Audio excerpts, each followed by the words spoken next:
ह्रीं वन्दे बोधमयं नित्यं गुरुं शङ्कररूपिणं यमाश्रितो हि वक्रोऽपि चंद्रः सर्वत्र वन्द्यते। जय शंभु नारायण। आज हम बात करते हैं श्री मल्लिकार्जुन महादेव की। मल्लिका यानी माँ पार्वती, अर्जुन यानी महादेव जी। तो चलिए जानते हैं क्या कहानी है ये मल्लिकार्जुन महादेव की। नारद जी एक बार कार्तिक जी को भ्रमण में मिलते हैं। कैलाश के अंदर गणेश जी को प्रथम स्थान प्राप्त हुआ था और कार्तिक स्वामी पूरे ब्रह्मांड का भ्रमण करके वापस आए तब पता चला कि गणेश जी ने अपने माता पिता यानी कि शिव जी और माँ पार्वती जी को बैठा के उनकी प्रदक्षिणा 3 कर ली और उन्होंने वो स्पर्धा जीत ली और उनको प्रथम स्थान प्राप्त हुआ। उतना ही नहीं, ये भी कार्तिक स्वामी को नारद जी द्वारा पता चला कि गणेश जी की शादी उनके बड़े भाई यानी कि कार्तिक स्वामी के पहले गणेश जी की शादी हो चुकी है। मेरे से पहले मेरे छोटे भाई की शादी हो गई, मैं पूरे ब्रह्मांड का सबसे पहले चक्कर लगा के आ गया, फिर भी मुझे जो स्थान मिलना चाहिए था वो स्थान नहीं मिला। ये सारी चीज़ें कार्तिक स्वामी के दिमाग में चल रही थी और कार्तिकेय ने कैलाश का त्याग किया और वहाँ से क्रोध से वो चले गए। क्रौंच नामक पर्वत पे वो रहने लगे। यहाँ पे महादेव जी और माँ पार्वती जी चिंता करने लगे। स्वाभाविक है, माँ का एक स्वभाव होता है कि हर माँ को अपना बच्चा सबसे ज़्यादा प्यारा होता है। माँ जगदम्बा थी, पूरे जगत की माँ है, किंतु अपने सबसे बड़ा बेटा यानी कि कार्तिकेय अपने साथ नहीं रह रहे हैं, ये बात उनके दिमाग में खूंच रही थी और उनको भी बहुत ज़्यादा वहाँ पे कैलाश पे कार्तिकेय के बिना पसंद नहीं आ रहा था। रोज़ वो महादेव जी को बता रहे थे कि हम कार्तिकेय को लेके आते हैं। महादेव जी ने सप्त ऋषियों को, देवर्षि नारद को और सभी देवताओं को आज्ञा करी कि आप जाइए, कार्तिकेय का क्रोध शांत कीजिए और कार्तिकेय को वापस लेके आइए। सारे ऋषि मुनि, सारे देवता वहां से क्रौंच पर्वत गए और जहाँ पे कार्तिकेय थे और कार्तिकेय से मिले और सारी चीजें बात की कि आपके अंदर, मन के अंदर जो भेदभाव वाली चीज चल रही है कि मेरे माता पिता ने मेरे छोटे भाई को पहले स्थान क्यों दे दिया और उनकी शादी पहले क्यों की, वो सारी बातें बताई। किंतु ये परमेश्वर की ही लीला थी और वहां पे कार्तिकेय अपने क्रोध में स्थिर रहते हैं और वो कैलाश वापस नहीं आते। देवर्षि, सप्तर्षि, ब्रह्मर्षि, सारे देवता, सारे ऋषि मुनि सब लोग निराश होके, हताश होके वापस कैलाश आ जाते हैं और शिवजी और माँ पार्वती को बात बताते हैं कि कार्तिकेय का क्रोध अभी भी शांत नहीं हुआ। माता पिता ने खुद ये ठान लिया कि चलो हम खुद जाते हैं और हमारे बच्चे को लेके आते हैं। और शिवजी और माँ पार्वती जी क्रौंच पर्वत के वहाँ पे, जहाँ पे कार्तिकेय ने निवास किया था, वहाँ पे वो जाने लगे। जैसे पता चला कि मेरे माता पिता मेरे निकट आ रहे हैं मुझसे मिलने और मुझसे बात करने के लिए, वहाँ से 3 योजन दूर वहाँ से कार्तिकेय पलायन कर गए, मतलब वहाँ से वो भाग गए। और क्रौंच पर्वत आके जब देखते हैं, वहाँ पे श्रीशैलम आके जब देखते हैं तो वहाँ पे कार्तिकेय नहीं मिलते। माता पिता वहाँ पे ही रह जाते हैं और वहाँ से रोज कार्तिकेय को देखते हैं और वहाँ पे रह के फिर वो अपने बच्चे को देख के कोशिश करते हैं कि वापस वो आ जाए। और ऐसे शिव जी और माँ पार्वती जी वहाँ पे निवास करते हैं और शिव जी और माँ पार्वती जी एक साथ वहाँ पे लिंग स्वरूप, ज्योत स्वरूप जहाँ पे निवास करते हैं, उसे हम मल्लिकार्जुन महादेव कहते हैं। ऐसा कहा जाता है हर त्योहार में, हर पर्व में, हर उत्सव में माता पिता यानी कि कैलाश से शिवगण, शिव परिवार वहाँ से उस मल्लिकार्जुन स्थान जाते हैं और वहाँ पे कार्तिक स्वामी को मिलने की कोशिश करते हैं। हर पूर्णिमा के दिन माँ पार्वती जी और हर अमावस्या के दिन देवों के देव महादेव जी वहाँ पे निवास करते हैं और कार्तिक जी का दर्शन करने के लिए, कार्तिक जी को मिलने के लिए वो वहाँ पे रात निवास भी करते हैं। ये कहानी थी शिव पुराण के अंतर्गत श्री मल्लिकार्जुन महादेव की।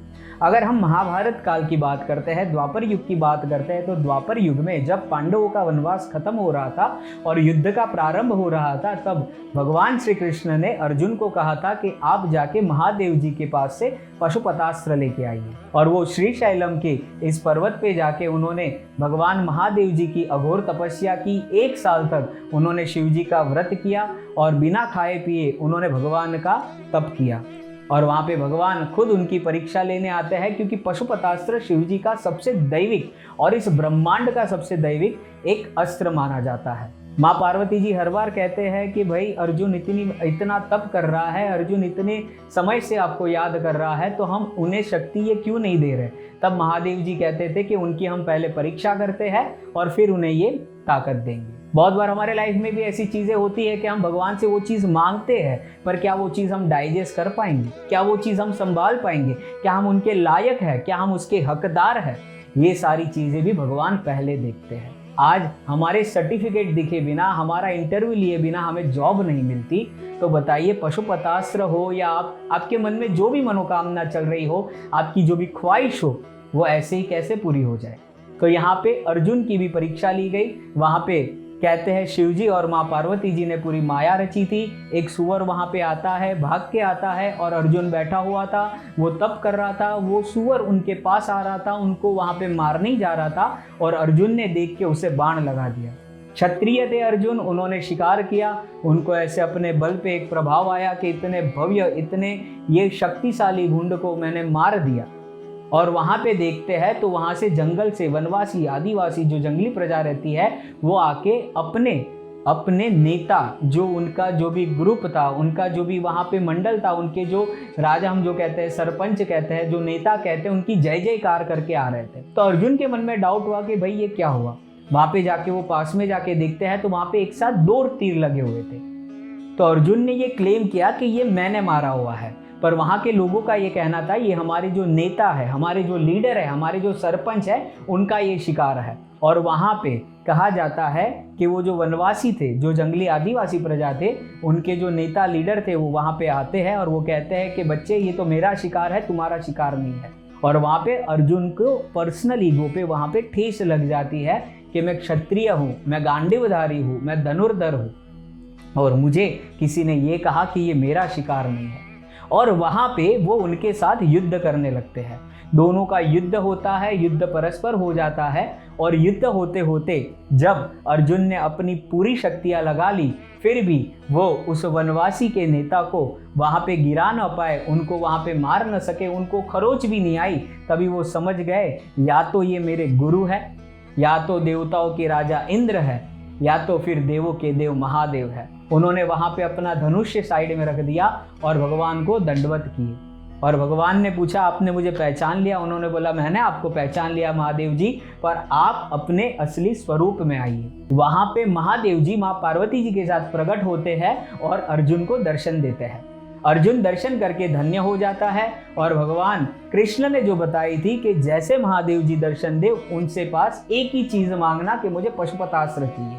और वहां पे अर्जुन ने भगवान कृष्ण ने जो कहा था वही वहां पे शिव जी के पास मांग लिया कि मुझे पशुपतास्त्र चाहिए। और शिव जी ने अपनी दैविक शक्ति पशुपतास्त्र अर्जुन को वहां पे दिया। वो जो स्थान है जहाँ पे भगवान कहा जाता है कार्तिकेय को मिलने के लिए, मनाने के लिए गए थे, और महाभारत काल में द्वापर युग में भगवान अर्जुन को जहाँ पे पशुपतास्त्र देने के लिए प्रकट हुए थे, वहाँ पे ज्योत स्वरूप भगवान स्थिर हो जाता है, जिसे हम मल्लिकार्जुन ज्योतिर्लिंग कहते हैं। हमारे जीवन में भी बहुत सारी दैविक शक्तियाँ, दैविक विद्या जानने के लिए, दैविक तत्व जानने के लिए हमें भगवान की उपासना, अनुष्ठान, व्रत, जप और तप करना पड़ता है। जितनी हम भगवान की उपासना करते हैं उतनी हमें दैविकता, हमारे जीवन में सात्विकता का प्रभाव बढ़ जाता है। तो चलिए हमारे जीवन में भी जैसे भगवान अर्जुन की मनोकामना पूर्ण हुई और महाभारत का युद्ध विजय हुआ, वैसे हमारे इस जीवन में भी हम महादेव जी को प्रार्थना करें कि हम भी हमारे जीवन में जो संकट है उनका निवारण करें और हमारा युद्ध हम विजय प्राप्त करें। श्रीशैल शृंगे विबुधाति संगे तुलाद्रितुंगे पिमुदा वसंतम तमर्जुनं मल्लिकपूर्वमेकं नमामि संसार समुद्र सेतुम्। नमस्कार दोस्तों, अगर आपको मेरा ये वीडियो पसंद आया है तो इसे लाइक करना ना भूलें और ऐसे ही बहुत सारी पौराणिक मैथोलॉजिकल कहानियाँ को जानने के लिए, एस्ट्रोलॉजिकल बातों को जानने के लिए मेरी ये वीडियो को लाइक कीजिए और हमारी इस चैनल को सब्सक्राइब करना ना भूलिए। और आपको हमारे से क्या एक्सपेक्टेशन है, आपको क्या अच्छा लगा, क्या नहीं अच्छा लगा, हमें क्या चेंज करने चाहिए, ये सारी चीज़ें आप कमेंट में डाल सकते हैं। जय शंभू नारायण।